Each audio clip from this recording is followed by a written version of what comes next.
Welcome to Spotlight. I'm Liz Wade. And I'm Colin Lowther. Spotlight uses a special English method of broadcasting. It is easier for people to understand no matter where in the world they live.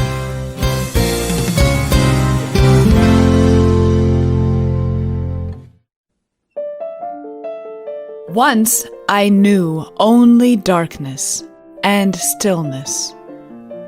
My life was without past or future, but a little word from the fingers of another person fell into my empty hand, and then my heart suddenly opened to the wonder of living.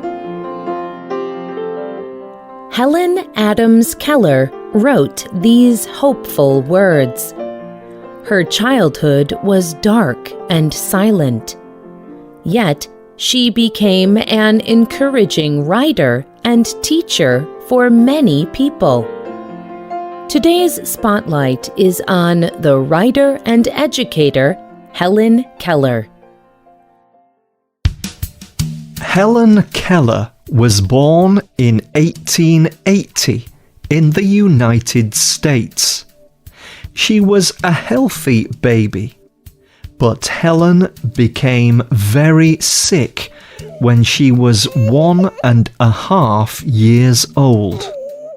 No one knew what kind of sickness she had. Now, experts think she may have had scarlet fever or meningitis. Her sickness was very serious. Her family believed that Helen was going to die. Helen did not die. She seemed to recover from her sickness. Her family was very happy. But all was not well. Helen's mother saw that Helen's behavior had changed. Helen did not react to noise. She did not react to movement either. When Helen's mother placed her hand in front of Helen's eyes, Helen did not move. She could not see. She could not hear. The sickness had left Helen blind and deaf.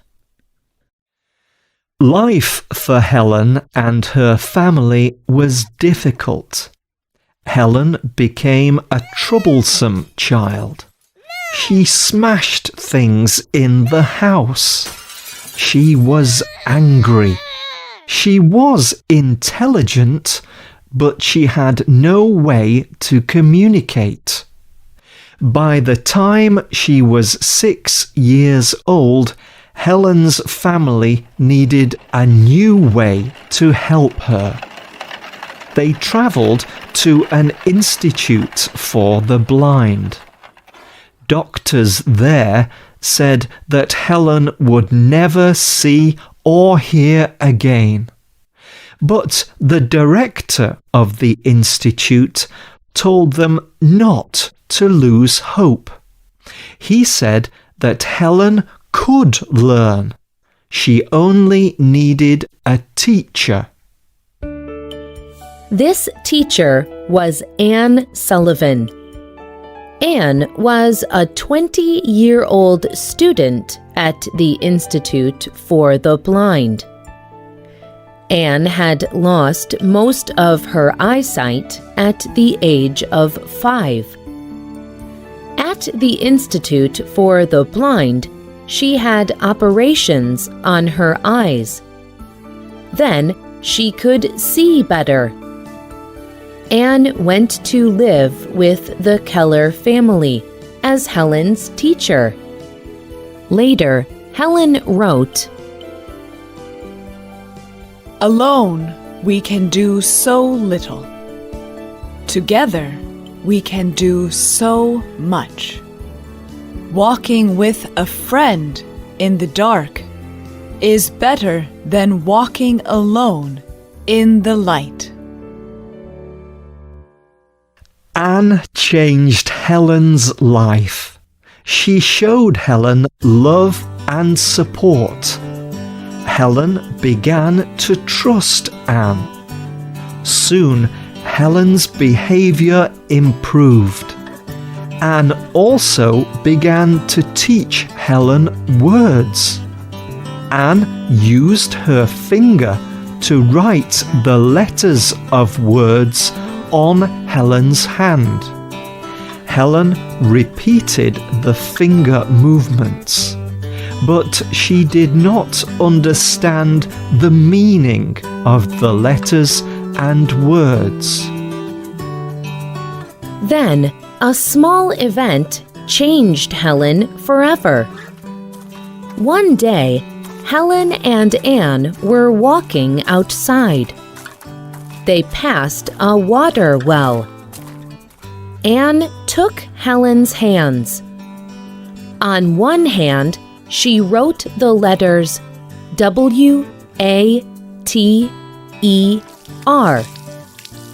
On the other hand, she poured cool water. Suddenly, Helen understood the meaning of the word water. She now understood the symbols of language. After this, Helen wanted to know more and more. Anne continued to teach her words and their meanings. Soon, Anne taught Helen to read and write. Helen did this through her sense of touch. People were very surprised that Helen could read, write, and communicate. This was not common for blind people in the 1800s. But Helen did not ever give up. She wrote,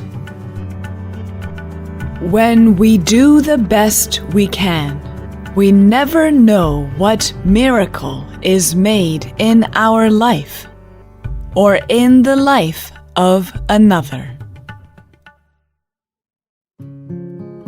In 1900, Helen went to Radcliffe College in England. Helen became the first deaf and blind person to earn a Bachelor of Arts degree.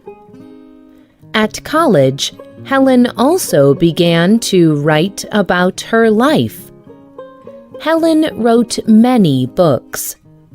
Some of the books were about her life.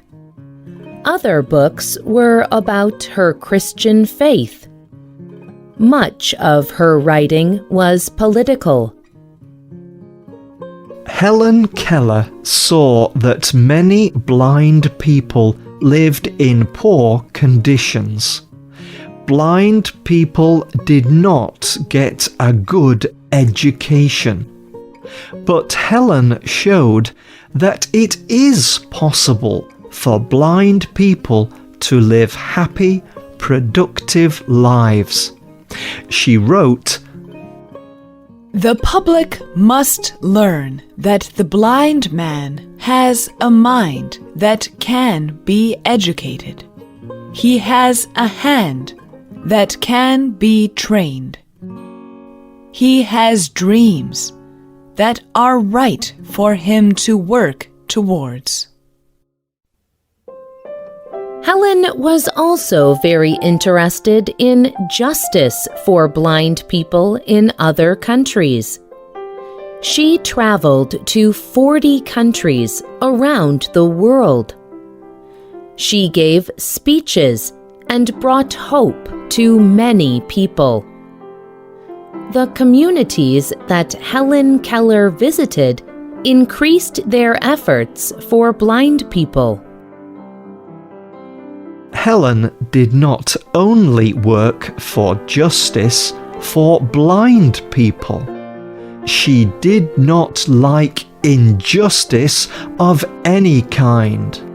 She worked for social rights, women's rights, and for peace. She believed that God created all people equal. She thought that all people had equal rights to a good life. She said, "The world is full of suffering, but it is also full of overcoming suffering.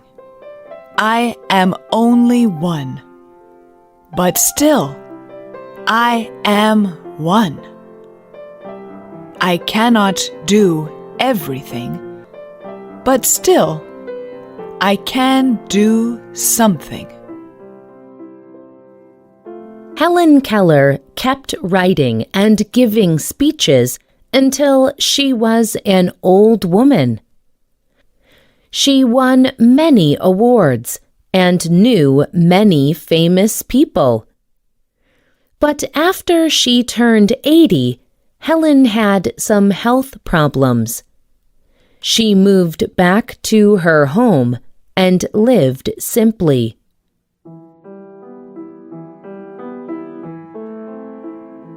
Helen Keller died peacefully at the age of 88. Her life brought hope and courage to millions of people, and she continues to encourage people all around the world with wise words such as these. True happiness is not found through helping yourself, but through faithfulness to a good purpose. The best and most beautiful things in life cannot be seen or touched. They are felt in the heart.